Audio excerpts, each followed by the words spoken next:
what's your challenge? Let's talk about you, sir. Let's talk about what you're doing because you still look fit. This this is my next challenge. Every other month, I've vowed to do a challenge this year. So we did January, 45 days, 2 weeks in March. Now we're doing 2 weeks starting tonight at 8 p.m. So the focus of this one is something that I'm battling with myself. High blood pressure. Okay, high blood pressure. Mine may be natural, but I never like to use that as an excuse. I'm always thinking I can tweak the way I exercise and what I eat. And I've made some personal changes, which I believe have helped greatly. And I lost like about 5 pounds. So I was around 193, 194. Now I'm down to the high 180s, which is one thing. I'm getting 1 hour of cardio every day, whether it be running or walking or hiking. Went out with a hiking group yesterday and had a ball at a Watchung Reservation in Jersey. So I'm doing things a little differently, changing some of the things that I eat. Obviously, you know, and I've said this many, many, many times, you have to keep a food journal. That's my number one tip for being in shape and losing weight. You've got to commit to paper everything you eat. And there are plenty of people who have told me that it works. Studies have proven that it works. But one guy told me one day, he said, look, I didn't want to write down that chocolate chip cookie, so I didn't need it. And that's what I want to hear. Yes. Accountability. Like my job is all about accountability. People don't really need me to stand there and say, look, do some push-ups and sit-ups. I mean, really? But they want me there to watch them because they need some type of accountability. So most of us have to hold ourselves accountable, and that's by committing, writing down things. It's therapeutic and it works. Let me So ask you the high blood pressure because when I look at you, there's no way that I could ever imagine that you have high blood pressure, right? I mean, if you look at him. So, do you take medicine for it? no, the doctor, I found out about this probably close to 20 years ago. And back then, if you think I work out now, I used to work out crazy back then. I played tennis for a couple of hours every day. And I was in the mortgage business in an office. And it just so happened that we had a nurse in our office and she's taking everyone's blood pressure. And like, oh, Kirk, yours has to be great because you play tennis every day, blah, blah, blah. She took it and it was high. So I guess at that time I was like early 40s. And I have not taken any type of medication. I avoid all types of medication.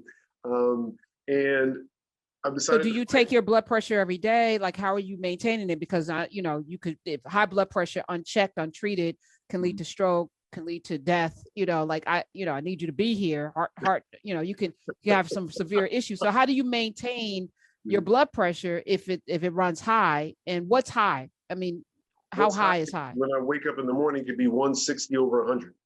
Wow. Okay. Last night was a different night. I was up very, very late, but last night it was like 110 over 70 before I went to bed. So there are wild swings in it, and I can't really figure out exactly why.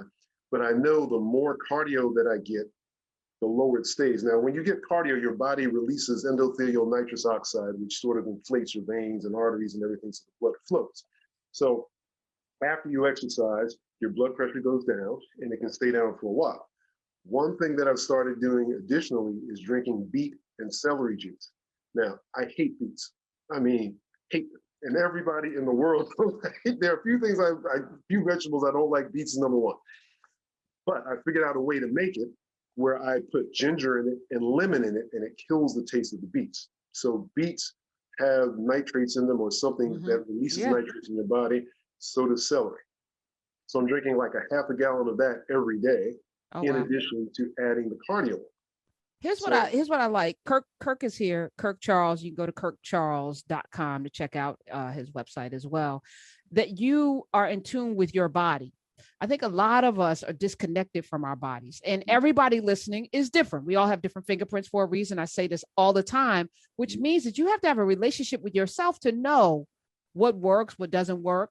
For some people, the matcha might be too strong. For me, it's perfect because I already have a high tolerance for green tea. So like I've transitioned into that, and I still do my other green tea during the course of the day, but I start my day off because I'm in tune with my body.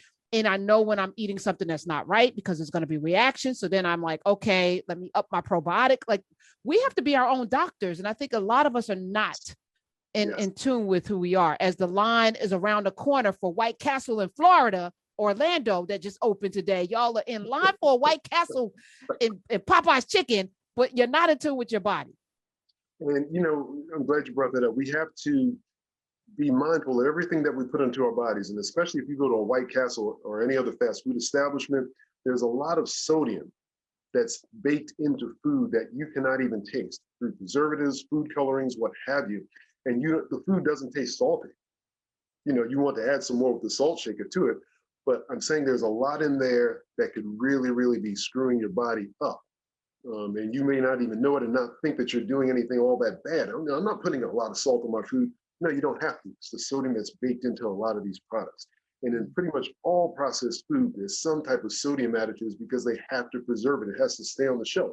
It has to be commoditized so we can move it around the world and we don't lose taste. It doesn't fall apart. So you have emulsifiers, coloring agents to make it smell good. I mean, in McDonald's French fries, there are reports that they may have like 17 or 18 ingredients. In Europe, I read in the New York Times quite some time ago that there was one place in Europe where they only had 4 ingredients in the French fries. Why do we need 17? And why do they only need 4? What are those other 17 doing? So to make processed food have a consistent taste that you can guarantee on White Castle in Florida tastes the same as it does here in Jersey, they have to put chemicals in. How much chemicals can the body take? Our bodies have not adapted to processed food. I mean, processed food sort of began like in the late 1800s, early 1900s, and that's what, 120, 30 years. Our bodies haven't adapted to that yet. So that's why everything is just so messed up on a metabolic level. So my job is to help people get back to nature, back to the basics. I mean, if we were starting a football team, throwing, tackling before we start doing flea flickers, right? So do the fundamental things that are going to put you in a powerful position and you have something to build on. And as I said, writing down everything you eat, like last night, I had some Indian food from a restaurant I never went to. So I'm questioning the guy on the phone. Well, does it have this in it? Does it have that in it? I had him on the phone for like 15 minutes finding out what the hell is in this food because I just don't know. Went home, went out there, picked it up, came back home, ate it, and I felt my heart started to flutter. Scared me to death. This was last night, about 10 p.m. I'm like, okay, we're not going back there anymore. But what did they put in it? I don't know. But I'm not going to worry about it because for the most part, I make my own food here at home, which is another thing that I'm going to be doing during this challenge. I'm going to do a live dinner that I make for myself. I'm not cook extraordinaire. However, I can make something that tastes good. You put enough onions and garlic in certain types of food, it tastes good, Karen. I'm not gonna lie. I'm not eating at your house, but 866-801-8255. Kirk is here. So what's the challenge? Tell us in just plain terms, what over the next 2 weeks are we supposed to be doing? Over the next 2 weeks, I'm going to have some 20 minutes classes, 6 classes, also some special classes where I will be talking about food and nutrition. So I'm guaranteeing 6, but I'll add more on. And I just don't know when they're going to be because of scheduling. But 8 p.m. on Monday and Wednesday and Thursday, we're having classes for the next 2 weeks. And 20-minute exercise classes, cardio intensive. Why? Because I want people to get more cardio in. In addition to that, every day, Monday through Friday, you'll have one exercise to focus on throughout the day. So let's say it might be squats. I want you to do 8 to 10 sets of squats during the course of the day. You can do it every hour. You can do 3 in the morning, 7 late at night, it doesn't matter. That is designed to build strength. So we get a little bit in like that. We get the 20-minute classes. And then also I want everyone to commit to a certain amount of cardio they're going to get. And I don't care what it is, walking, running, Stairmaster, biking, just get 20 minutes in, commit to it, a half hour, an hour, whatever works for your lifestyle. And write all this down. We've got to write it down. You got to know what's going on. Make it plain. Habakkuk. That's scripture. All right. So where do people go to take the 20-minute class 8 p.m. tonight? Go to my website, sign up, because I'm using a new format.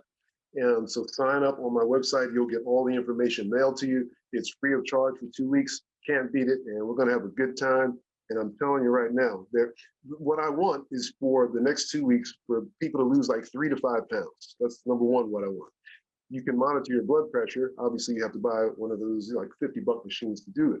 But if you just drop 3 to 5 pounds in 2 weeks, that is an excellent start. And these challenges are designed to point you in the right direction. I can't change where you are immediately, but I can change your direction immediately.